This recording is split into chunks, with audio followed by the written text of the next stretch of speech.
मुझे नहीं पता कि मोदी सरकार में मंत्री स्मृति ईरानी बॉलीवुड में अपने आकाओं को खुश करने के लिए ऐसा स्टेटमेंट दी या फिर उनकी कोई मजबूरी है।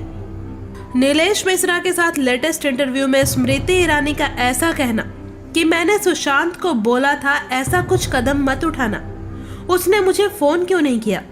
फिर मुझे अमित शाह का ध्यान आया, मैंने उसको कॉल किया। मतलब क्या है? क्या आपको पता था कि बॉलीवुड के लोग इन लोगों के साथ कुछ गलत कर रहे हैं? अगर ऐसा पता था तो फिर आपको कुछ करना चाहिए था। आपने तो बड़े आराम से इस इंटरव्यू में खुदकुशी की थ्योरी फैला डाली। और आप ही की पार्टी के सेंट्रल मिनिस्टर हैं नारायण राणे, उनके पास तो सबूत है मर्डर के। तो एक बार आप लोग प्रॉपर सीट पर बैठ जाइए और डिसाइड कर लीजिए कि मीडिया में क्या कहना है, और उसी हिसाब से सीबीआई को कह दीजिए कि कोर्ट में उसके सबूत को पेश कर दे।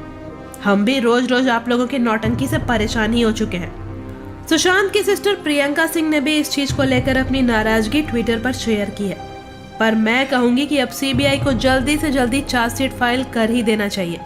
इन नेताओं के चक्कर में अपनी गरिमा क्यों गिरा रहे हैं? की मृत्यु से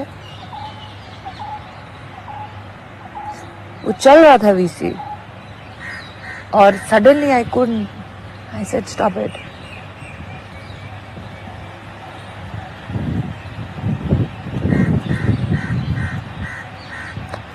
आई फेल्ट दैट उसे फोन क्यों नहीं, उससे एक बार फोन किया होता, बिकॉज उस लड़की को मैंने कहा तुम यार मारना मत अपने आप।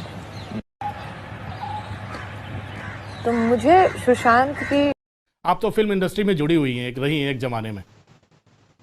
मैं उस सेम परिसर में काम करती थी जहां सुशांत करते थे।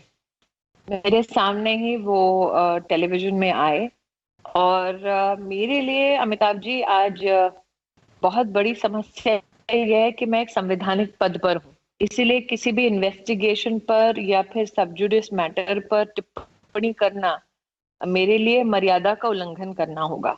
मैं आज भी याद करती हूँ वो क्षण, मैं एक वीडियो कॉल पर थी जब उसकी मृत्यु की खबर आई और मुझे विश्वास नहीं हुआ। और जिस परिसर में मैं काम करती थी मैंने उन सबको फोन किया कि ये सच नहीं हो सकता। और मुझे याद है कि उस वीडियो कॉन्फ्रेंस को मुझे बंद करना पड़ा क्योंकि आंखें भर आई थी, क्योंकि मैंने कभी जीवन में नहीं सोचा था कि सुशांत के साथ ये सब घटेगा।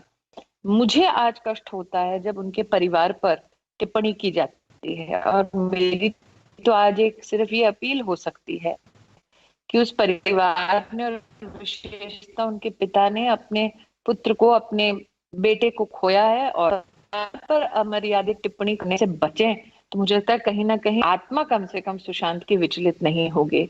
मैं आशावादी हूँ कि न्याय पूरी तरीके से होगा